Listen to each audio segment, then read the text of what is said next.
লাগানো হবে 25 কোটি গাছ, সবুজে ভরবে তবে সোনার দেশটা আজ। 5 বছরে লাগানো হবে 25 কোটি গাছ, সবুজে ভরবে তবে সোনার দেশটা আজ। 20,000 কিলোমিটার হবে খাল কাটা, জল ফিরলে মাঠে ঘাটে ফসল হবে ফাটা। ফ্যামিলি কার্ডে যাবে সবার ঘরে খাবার, শিক্ষায় আলো তেমনি কাটাবে আধার।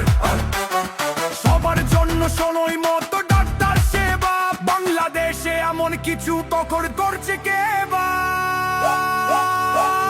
করবো কাজ গর্ব দেশ, সবার আগে বাংলাদেশ। করবো কাজ গর্ব দেশ, সবার আগে বাংলাদেশ। করবো কাজ গর্ব দেশ, সবার আগে বাংলাদেশ।